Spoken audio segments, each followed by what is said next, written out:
제가 광고에도 말씀드렸지만 이제 코로나가 시작되고 3년 만에 이제 실내 마스크 착용이 자유롭게 되었습니다. 코로나 때문에 제한된 것도 참 많이 있었는데요.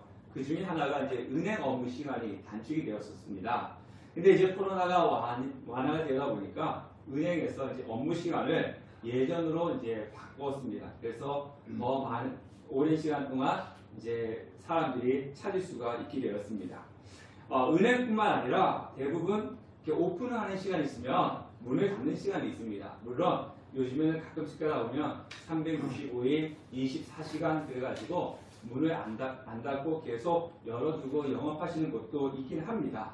그런데요, 우리가 이제 뭐 급하게 필요해서 찾아가는데 문이 닫혀져 있다면, 은행 문이 닫았다면, 아니면 식당의 영업시간이 끝나가지고 들어갈 수 없다면 참으로 허탈하고 난감할 때가 있습니다. 특히 맛집이라고 소문이 나가지고 멀리서 일부러 찾아갔는데 영업시간 끝났습니다 라고 이렇게 된다면 또 여행을 가서 여기는 꼭 가봐야 돼. 그래서 힘겹게 찾아서 갔는데 영업시간 끝났습니다. 들어올 수 없습니다. 라고 할 때는 그 수고한 것이 생각나가지고 좀 매우 허탈하고 속이 상할 때가 있습니다.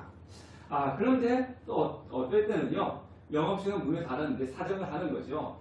우리가 지금 저 멀리에서 여기 때문에 일부러 찾아왔다고 뭐 이렇게 사정했을 때 그 직원이 그러세요? 멀리서 왔는데 그러면 들어오세요. 이렇게 받아주면 그 직원이 참 고맙고 감사할 때가 있습니다. 한 달 전쯤인가요? 우리 현이가 부산에 모 놀이동산이 개장을 했대요. 근데 친구가 이제 그 입장권이 생겼다고 가자 그래가지고 친구들하고 갔어요. 근데 가는 날이 장금이라고 바람이 엄청 불어가지고 이 놀이기구가 운행이 안 되는 거예요. 들어가긴 들어갔는데. 그래서 놀이기구 타지도 못하고 또 그렇다고 부산 여기저기 다니면서 또 구경도 해야 되는데 날씨가 너무 추워가지고 그냥 친구들끼리 숙소에서 있다가 그게 왔답니다. 그러니까 이 부산이라고 하는 데가 가까운 거리도 아니잖아요. 먼 거리인데 그렇게 일부러 시간 내서 갔는데 타고 오지 못하니까 되게 아쉬웠어요. 그렇다고 그 놀이동산에 놀이기구 타려고 또 그 먼 곳에 다시 가기도 쉽지는 않지 않습니까? 그런 거와 똑같은 거죠. 매우 마음이 허탈하고 또 안타깝기도 합니다. 자, 오늘 우리가 읽은 말씀은요, 예수님이 베드로의 집에 들어가셨어요. 그곳이 어디냐면 가버나움이에요. 그리고 그때가 언제냐면은 안식일이었습니다.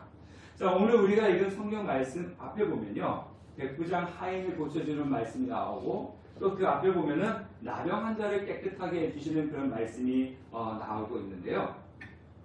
이 마태복음은 여러분이 이제 성경을 읽으시면 알겠지만은 마태복음, 마가복음, 누가복음, 요한복음인데 이 약간씩 달라요. 그래서 어떤 사람들은 마태복음과 마가복음, 누가복음 이 예수님 행적이 다르지 않느냐. 그러니까 성경은 잘못된 거다. 이렇게 이야기하시는 분들이 있는데요. 그는 성경에 대해서 정말 몰라서 그럽니다. 마태복음은 예수님이 태어나서 오늘은 뭐 했고, 내일은 뭐 했고, 모레는 뭐 했고, 이 순서대로 기록해 놓은 것이 아니에요. 마태복음 주제별로 기록해 놓은 겁니다. 그러니까 예를 들면, 천국은 예수님께서 천국에서 말씀하신 것을 한 곳에 모아놨고, 그래서 마태복음 13장은 천국장이라고 하는 거고요. 또, 가버나움에서 일어난 일은 또 가버나움대로 엮어놓고, 그러다 보니까 마태복음은 순서가 안 맞을 수가 있어요. 그래서 오늘 마태복음 8장에 나병 환자를 고치고 그다음에 백부장의 하인을 고치고 난 이후에 일어난 사건이 아니라는 거예요. 그러면 이 예수님의 그 행적의 순서대로 기록해 놓은 책이 있는데 그건 누가복음입니다. 누가복음은 예수님이 오늘은 무엇을 했고 내일은 무엇을 했고 이런 순서대로 기록해 놓았어요. 그래서 누가복음 4장에 보면 오늘 이 예수님께서 베드로의 집에 들어가기 전에 어떤 일을 했냐면요. 해당에서 귀신 들린 자의 귀신을 쫓아내셨어요. 누가복음 4장에 보면. 그런 일이 있고 난 이후에 오늘 이 베드로의 집에 들어간 겁니다. 그래서 이 베드로가 예수님이 베드로의 집에 들어가니까 베드로의 장모가 열병으로 이렇게 알아 누워 있었습니다. 그래서 베드로의 장모를 본 예수님은 손을 만져서 열병을 치료해 주었습니다. 유대인들의 그 랍비의 전통에 의하면요, 남자가 여자를 이렇게 만지는 것은 안 되었습니다. 금지시켰고요. 그리고 열병에 걸렸으니까 부정하다 해가지고 더욱더 만지는 것은 금지되었습니다. 그런데 예수님은 그 여인의 손을 붙잡자마자 열병이 떠나가고 회복되었습니다. 그리고 이 예수님과 제자들을 섬겼습니다. 자, 오늘 14절, 15절 말씀 보면요, 다 같이 한번 읽어보겠습니다. 시작. 예수께서 베드로의 집에 들어가사 그의 장모가 열병으로 앓아 누운 것을 보시고 그의 손을 만지시니 열병이 떠나가고 여인이 일어나서 예수께 수종되더라. 그럼 오늘 말씀이 이렇게 시작을 하죠. 예수께서 베드로의 집에 들어가셨다. 그런데 오늘 성경을 보면 예수님께서 왜 베드로의 집에 들어가셨다라고 하는 이유가 나오지 않습니다. 네, 이유가 없어요. 그냥 들어가셨어요. 자, 그런데 이 앞에 일어난 일이 어떤 거냐면요, 예수님은 안식일에 회당에서 말씀을 가르치고 그 회당에서 귀신 들리는 자의 귀신을 쫓아내시고 그 베드로의 집에 쉬려고 들어가셨는지 모르겠습니다. 어찌 되었든지 성경 보면 이 베드로는 예수님의 수제자지 않습니까? 수제자. 그러면 그렇게 이야기할 수도 있죠. 예수님, 우리 장모님이 지금 열병에 걸렸습니다. 오셔서 좀 고쳐주십시오. 이렇게 요청할 수도 있어요. 근데 성경 보면 그런 요청했다는 말씀이 나오지가 않습니다. 앞에 나병 환자는 보면 고쳐달라고 얘기했고요. 백부장의 이 하인이 병들었을 때도 백부장이 예수님께 와서 고쳐달라고 이렇게 요구를 했지만 오늘 이 베드로의 장모가 아플 때 이 베드로는 요청을 하지도 않았음에도 불구하고 예수님은 스스로 베드로의 집에 들어가시고 그것에 장모가 열병으로 앓아 누운 것을 보시고 손을 만져서 고쳐 주셨다는 거예요. 그러면 자, 오늘 15절 말씀을 다시 한번 보면 그의 손을 만지니 열병이 떠나가고 여인이 일어나 예수께 수경되더라. 그래서 이 예수님께서 여인의 병을 고쳐주고 난 이후에 이 여인은 어떻게 했습니까? 예수님을 수종들었다. 예수님을 섬겼다는 거예요. 예. 병을 고쳐주고 난 이후에 섬김이 일어났죠. 우리가 신앙생활 하면서 많은 사람들이 이렇게 이야기합니다. 기도하여 응답받았다. 기도해서 치료받았다. 그래서 사람들이 어떤 기도를 많이 합니까? 무슨 문제가 생겼을 때 작정 기도회, 그죠? 작정 기도회, 또 아니면 금식 기도회 하지 않습니까? 그래서 작정해서 기도해서 응답받았다, 금식 기도해서 응답받았다. 우리가 대부분 그런 이야기를 합니다. 물론 그런 간절함도 있어야 되고 사모함도 있어야 되는 거예요. 그래서 하나님께 기도를 해야 되는 건 맞습니다. 제가 금요 성령 집회 때 말씀드린 것처럼 우리가 믿음이 성숙하면 성숙할수록 깨닫는 게 있어요. 그것이 무엇이냐면요, 내 자신이 연약하다는 것을 깨달아요. 믿음이 성숙하면 성숙할수록 나는 죄인이라는 것을 깨닫고 나는 연약하다는 것을 깨닫게 됩니다. 그러면 내가 연약하다는 것을 깨달으면 또 무엇이 필요하겠습니까? 나를 도와줄 분이 필요하구나 것을 알게 된다는 거죠. 그렇게 되면 나를 도와줄 분이 필요하다는 것을 깨닫게 되면 그분 앞에 기도를 하게 되는 거죠. 그래서 믿음이 성숙하면 따라오는 것이 있는데 그게 뭐냐면 기도예요. 왜? 내 자신의 연약함을 알기 때문에 하나님 나를 도와주십시오 라고 기도를 하게 되는 겁니다. 자, 그런데요, 우리가 분명히 알아야 하는 것이 있는데 기도가 능력으로 나타나는 것이 아니라는 겁니다. 기도를 들으신 예수님께서 역사를 하신다는 거예요. 그러니까 기도가 능력으로 나에게 나타나는 것이 아니고 나의 기도를 들으신 예수님께서 우리에게 능력으로 베풀어 주신다는 거예요. 자, 그렇다고 기도할 필요가 없다라고 말씀드리는 건 아닙니다. 제가 여러 번 매번 말씀드리지만 기도하셔야 됩니다. 여러분 자신을 위해서 기도하셔야 되고요. 여러분의 가정을 위해서 기도하셔야 되고 또 여러분의 가족을 위해서 기도해야 되고 교회 부흥을 위해서 기도를 하셔야 되는 겁니다. 그런데 분명한 것은요, 기도가 병을 낫게 하는 것이 아니라는 거예요. 예. 누가 병을 낫게 하는 겁니까? 기도를 들으신 예수님께서 병을 낫게 하시고 기도가 우리의 문제를 해결하는 것이 아니고 우리의 기도를 들으신 예수님께서 우리의 문제를 해결해 주시는 겁니다. 자, 이렇게 이야기하면 목사님 그게 아니에요? 비슷한 말 같은데요. 그 말이 그 말 같은데요? 이렇게 이야기하실 수도 있지만요. 전혀 의미가 다릅니다. 자, 내가 기도해서, 내가 작정 기도해서, 내가 금식 기도해서 이 문제가 해결되었다라고 할 때는요. 누구를 높이는 거예요?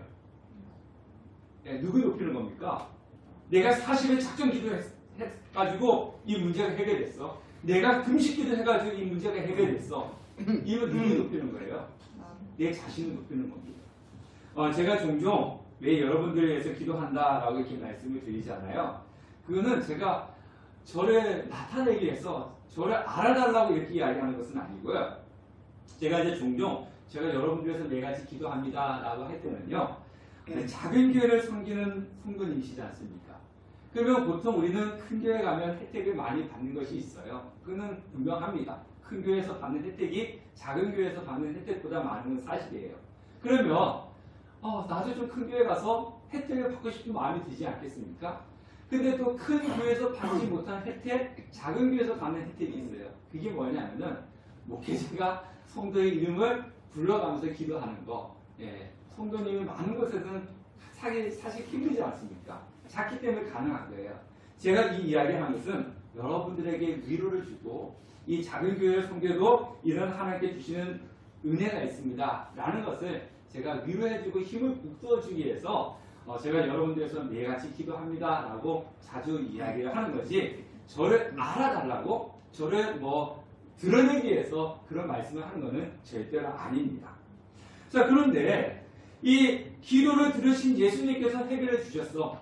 내가 기도해서 응답을 받은 것이 아니고 나의 기도를 들으신 예수님께서 해결해 주셨어 라고 하는 것은요.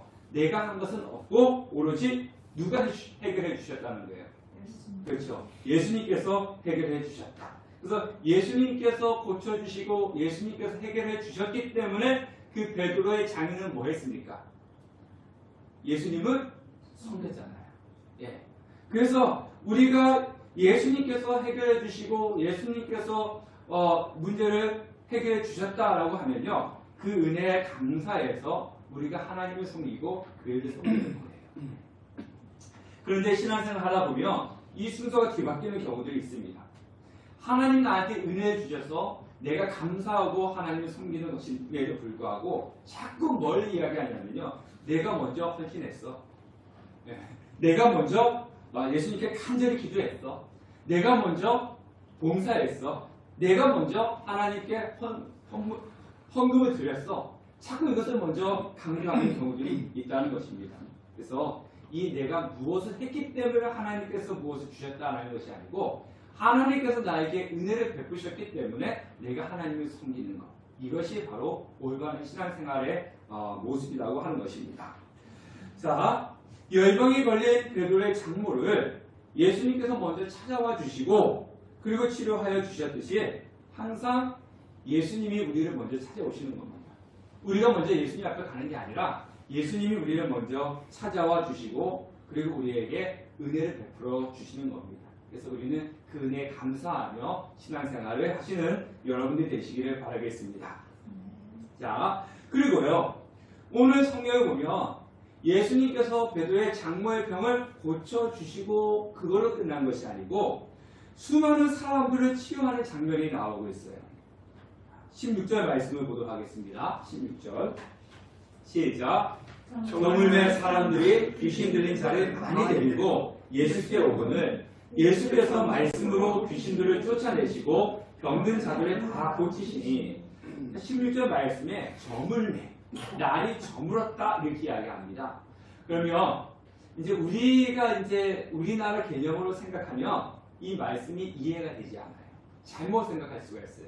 자, 우리나라의 그 시간과 유대인들의 시간 개념을 아셔야 됩니다. 물론 지금은 이스라엘에서는 지금 표준 국제표준 시간을 따르지만은 이 당시에 유대인들의 시간 개념과 지금 우리가 갖고 있는 시간 개념은 다릅니다.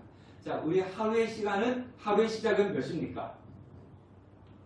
0시. 그렇죠. 0시죠. 자정이죠. 유대인들에게 있어서 하루의 시작은 몇 시인 줄 압니까? 저물 때. 해가 저물 때. 해가 저물면 새로운 날이 시작되는 거예요. 그래서 오후 6시입니다. 오후 6시. 오후 6시가 그러니까 쉽게 얘기하면은 우리가 이제 월요일의 시작은 오늘 자정이 0시가 이제 월요일 시작인데요. 유대인들은 월요일 시작이 언제냐면은 주일 오후 6시부터가 되는 거예요. 예. 그것을 아셔야지만이 이 본문 말씀을 이해를 할 수가 있습니다. 지금 예수님께서 회당에서 안식일에 일어난 일이잖아요. 안식일에 회당에서 말씀을 증거했어요. 그 회당에서 귀신을 쫓아냈어요. 그리고 베드로의 집에 가서 베드로의 장모의 열병이 걸렸는데 그것을 고쳤습니다. 그것이 이제 안식일에 일어난 거예요. 이것을 하고 나고, 그러니까 베드로의 장모의 병을 고치고 나 이후에 16절에 뭐라 얘기하고 있습니까? 저물매, 해가 저물어서 새로운 하루가 시작되었다는 거예요. 네. 새로운 하루가 시작되니까 어떤 일이 벌어졌습니까?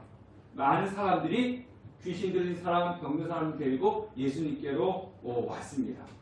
자, 그러면 율법에 의하면요, 이스라엘 사람들이 율법에 의하면은 안식일에는 일을 해야 돼요, 하지 말아야 돼요? 예, 하지 말아야죠. 하면 안 됩니다. 그러니까 병든 자를 고치는 것도 하면 안 되는 거예요. 근데 이 병든 자를 데리고 예수님께 오는 것을 안식일에 하면 돼요, 안 돼요? 안 되죠. 일이니까 안 되는 겁니다. 자, 그러면 이 안식일에 예수님께 나오지 못하니까 안식일까지 기다렸다가 저물매, 안식일이 지나가고 새로운 날이 시작되면 사람들이 온 겁니다. 자, 여기서 이스라엘 백성들의 입장과 예수님의 입장을 우리가 한번 생각하셔야 돼요.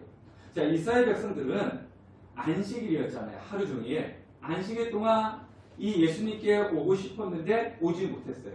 안식일 오면 안 되니까. 그렇죠? 병자를 데리고 오면 안 되니까. 그러니까 안식일 하루 동안 기다렸습니다. 빨리 이 안식일이 지나가기를. 그죠? 근데 이 빨리 안식일이 지나가서 예수님께 가서 병을 고쳐야지 하는 심정으로 하루가 지나가기를 빨리 기다리고 있다는 겁니다. 그런데요, 우리가 시간은 똑같은 시간이라도 내가 행하는 사람과 기다리는 사람의 시간은 달라요. 그죠? 기다리는 사람이 더 길게 느껴지고 어떻습니까? 더 안 가요, 시간이. 그런데 몸이 아프다. 몸이 아플 때는 더 어떠합니까? 고통스러울 때는 그 시간이 더 안 가요. 여러분들, 우리가 이 밤에는요, 몸이 예민해지거든요. 그래서 우리가 낮에는 이렇게 아픔을 덜 느끼다가 밤만 되면 더 아프죠. 그죠? 밤만 되면 더 아파요. 낮에는 이 몸이 좀 둔해지고 이 밤에는 신경과 몸이 예민해지기 때문에 밤에 더 아픈 거예요. 근데 밤에 아플 때 보면요, 잠을 못 자고 이리 뒤척 저리 뒤척 하다가 시간을 딱 보면은 몇 분 지났어요. 근데 시간은 내가 볼 때는 한 2시간, 3시간 지난 것 같은데 이렇게 보면 30분밖에 지나지 않았어요. 네. 기다리는 시간, 특히 아프고 고통스러울 때는요, 시간이 더 안 가는 거예요. 이렇게 아픈 사람, 병자들이 안식일이 빨리 지나서 예수님께 가서 병 고침을 받으려고 할 때 그 하루라고 하는 시간이 얼마나 시간이 안 갔겠습니까?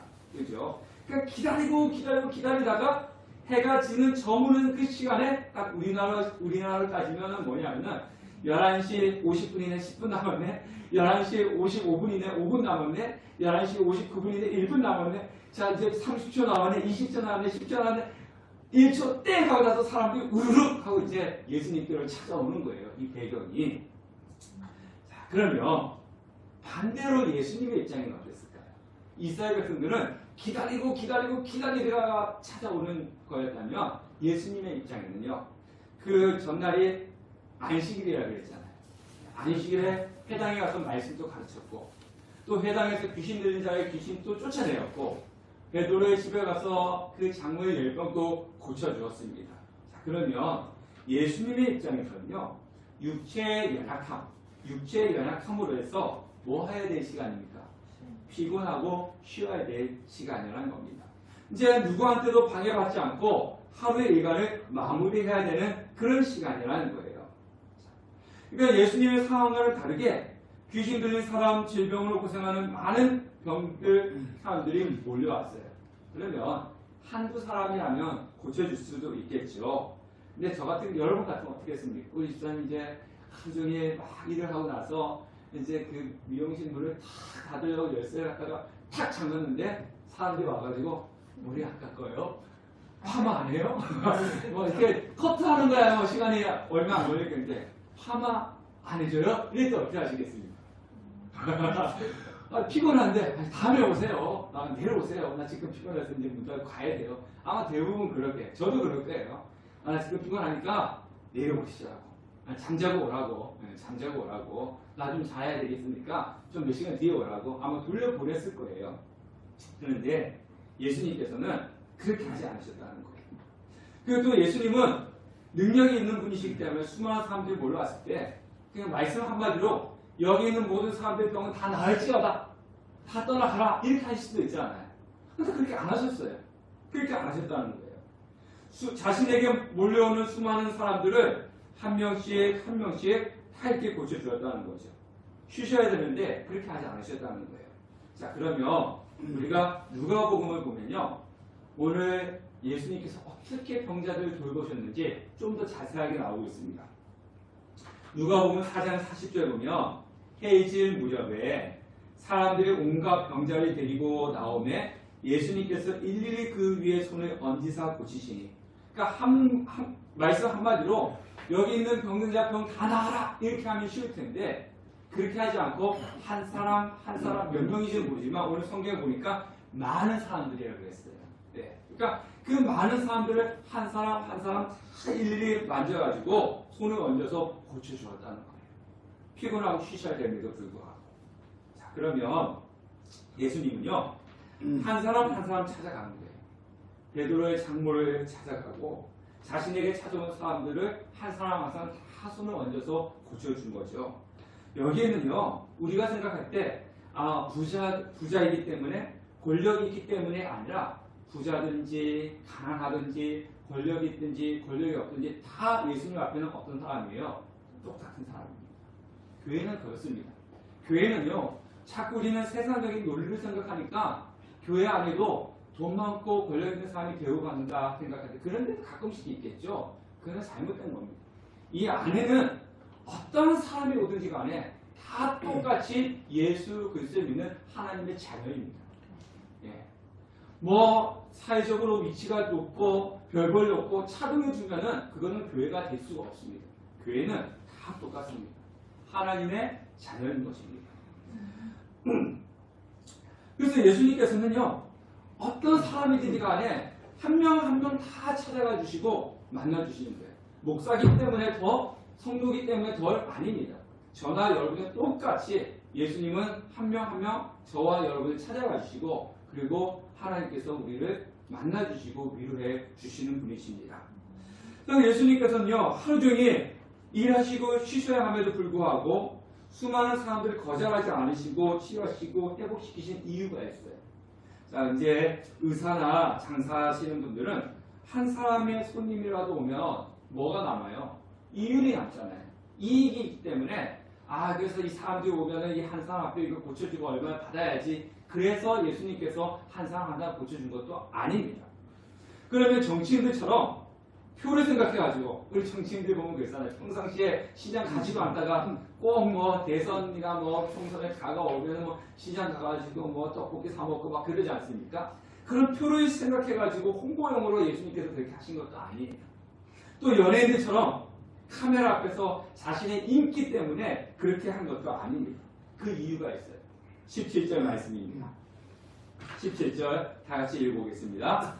시작. 이는 선지자 이사야를 통하여 하신 말씀에 우리의 연약한 것을 친히 담당하시고 병을 짊어지셨도다 함을 인정하시리라. 우리의 연약한 것을 친히 담당하시고. 자, 근데 이거는 이제 우리 이사야서 53장 말씀이 나오는 건데요. 이사야서 53장에 보면 그는 실로 우리의 질고를 지고 우리의 슬픔을 당하였거늘 우리는 생각하기를 그는 징벌을 받아 하나님께 맞으며 고난을 당한다 하였노라. 그가 찔림은 누구의 허물 때문이라고요? 우리의 허물 때문이에요. 그가 상함은 우리의 죄악 때문이라. 그가 징계를 받음으로 우리는 평화를 누리고 그가 채찍에 맞음으로 우리는 나음을 받았도다. 우리는 다 양 같아서 그를 행하여 각기 제길로 갔거늘 여호와께서는 우리 모두의 죄악을 그에게 담당시키셨도다. 자, 예수님께서 한 사람 한 사람 수많은 사람들의 병을 고친 이유가 뭐냐면요. 우리의 연약함 때문이라고 하고 있습니다. 사람은 어떤 존재예요? 연약한 존재예요. 그래서 인생은 연약하기 때문에 인생을 살아가는 것은 고달픕니다. 힘들어요. 제가 이제 주중에 이제 TV를 보다 보니까 임재범 씨의 살아야지 하는 노래가 있더라고요. 근데 그 가사를 이렇게 보니까요, 잠깐 제가 보니까 이렇게 다는 아니고 조금만 줄였습니다. 그 살아야지 하는 노래 보니까 산다는 건 참 고단한 일이지. 지치고 지쳐서 걸을 수 없으니 살아야지. 삶이 다 그런 거지. 춥고 아프고 위태로운 거지. 서럽고 서러워 자꾸 화가 나는 나. 살아야지. 삶이 다 그런 거지.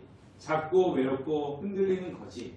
이제 이게 임재범 씨의 살아야지 하는 그런 노래 가사더라고요. 이 노래 가사처럼 그런 거예요. 산다는 거는 고달픕니다. 그리고 춥고 아프고 위태롭고 서럽고 이게 인생이에요. 왜 그렇습니까? 우리가 연약하기 때문에 그렇죠. 자, 우리는 연약하기 때문에 많은 문제를 가지고 무거운 짐을 지고 살아가고 있습니다. 그래서 누가 필요하느냐? 예수님이 필요한 거예요. 자, 오늘 성경에 친히 담당하시고 여기서 담당하다라고 하는 거는요. 친히 몸으로 받아들이다라고 하는 그런 뜻을 가지고 있어요. 그냥 무거운 짐을 지고 가는 사람 보면서 안 됐다 어떡하지? 이렇게 동정하는 것이 아니고요. 연약함을 담당했다는 겁니다. 친히 내 것으로 받아들였다는 거예요. 사람의 병든 것, 그 책임이 너에게 있다 이렇게 하지 않고 내 것처럼 받아들였다는 겁니다. 자, 우리가 그런 이야기 하죠. 이제 보통 부모님들이 아이들을 키울 때 아이들이 이렇게 가다가 확 넘어졌다. 뭐 이렇게 하면은 대체적으로 뭐라 그러냐면 괜찮아 라고도 이야기하지만 뭐라 그래요?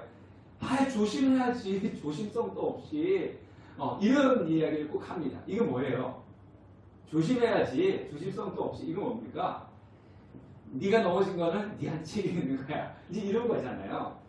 우리가 살아가면서 무거운 짐을 지고 살아가고 힘들게 살아갈 때 예수님께서 너가 인생을 이렇게 살았어. 왜 이래? 이렇게 책망하지 않으셨다는 거예요.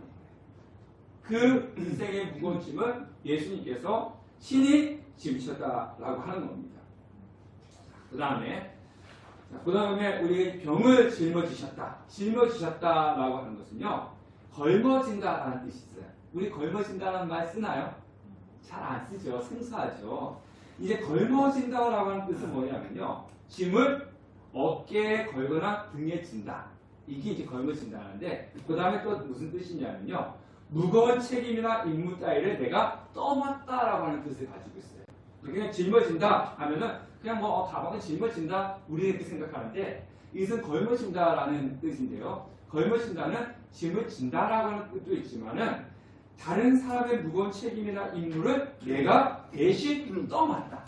여러분들이 가지고 있는 그 무거운 짐을 대신 떠맡는다. 그런 뜻을 가지고 있는 것입니다. 그러니까 예수님이 자신을 찾아온 병자들, 귀신 들린 자들을 볼 때 그들의 아픔을 어떻게 하셨다는 거예요? 안 됐네?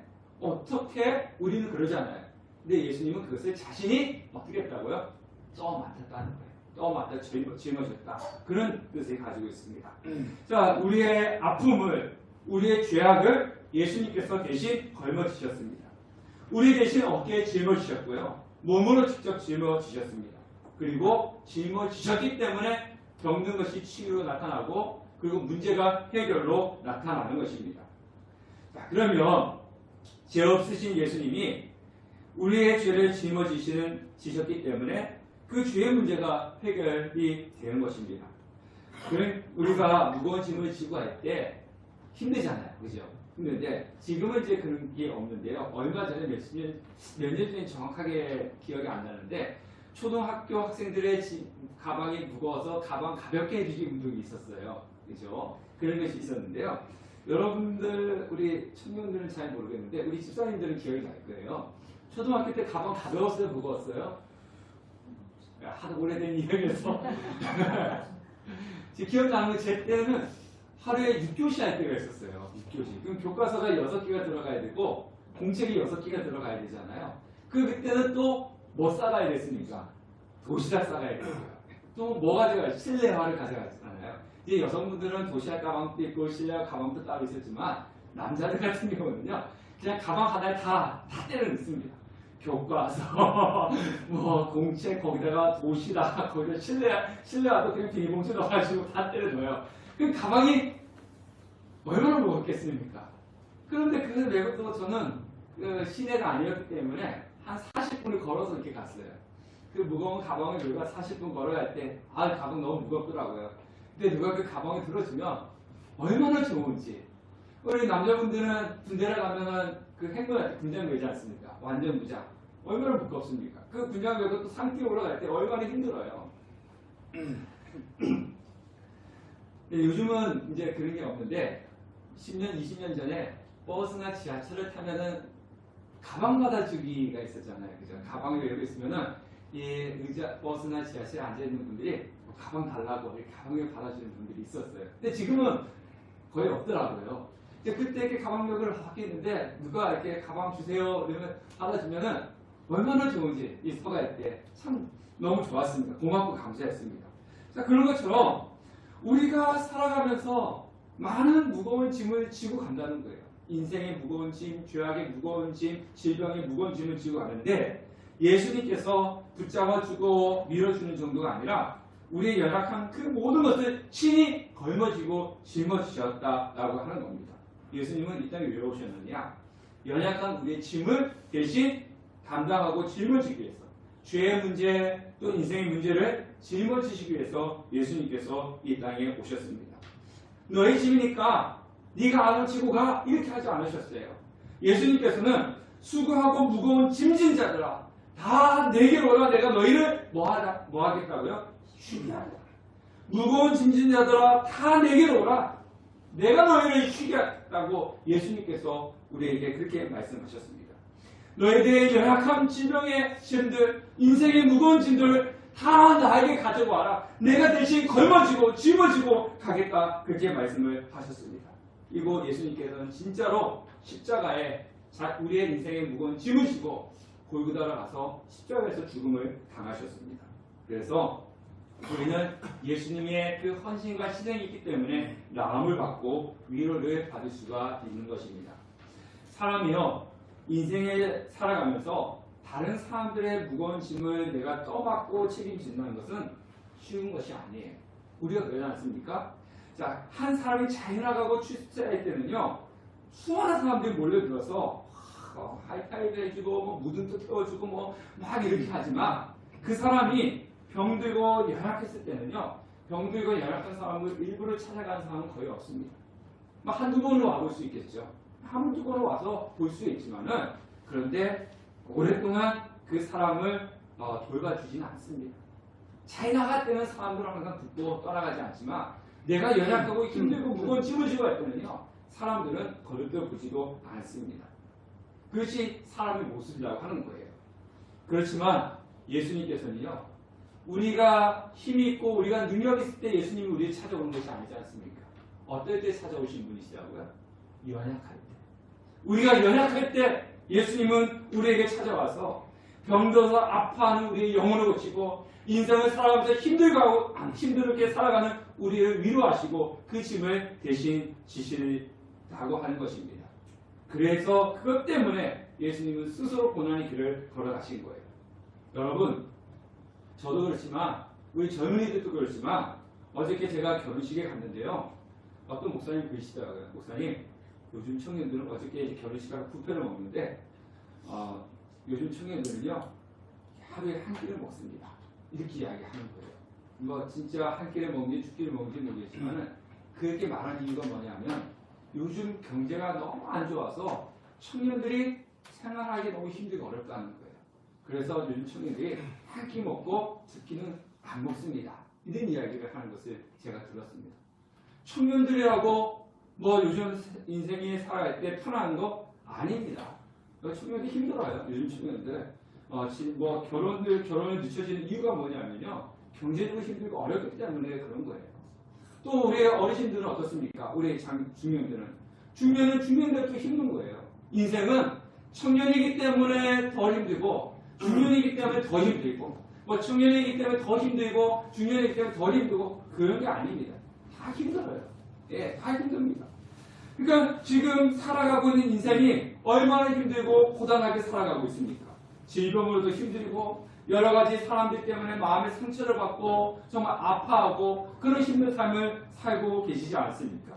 그런데요, 힘들고 어려운 그 무거운 짐을 갖고 있음에도 불구하고 내가 혼자 힘으로 끙끙대면서 그것을 지고 가겠다는 거예요.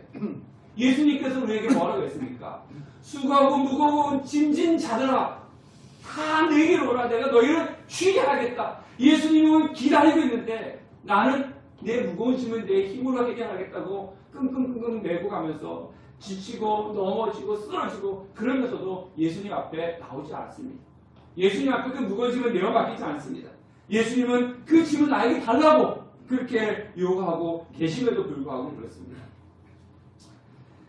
혼자 그 무거운 짐을 힘겹게 지고 가지 마십시오. 예수님의 십자가 앞에 그 모든 짐을 내어놓으십시오. 나의 아픔과 나의 슬픔과 나의 고통도 다 주님 앞에 내어놓으십시오. 예수님께서는 나의 아픔, 나의 슬픔, 나의 죄악을 대신 지시고 십자가에 못 박혀 죽으시고 그리고 그 능력으로 우리의 모든 문제들을 해결해 주신 분이십니다. 우리의 연약함을 대신 걸어지시는 예수님, 그분 앞에 나의 모든 것을 드리고 예수님을 통해서 위로를 받으시고 치유를 받으시고 회복 그리고 문제를 해결을 받으시고 회복을 누리시는 그런 우리 주님의 축복을 받는 우리 성도님 되시기를 주님의 이름으로 축원합니다.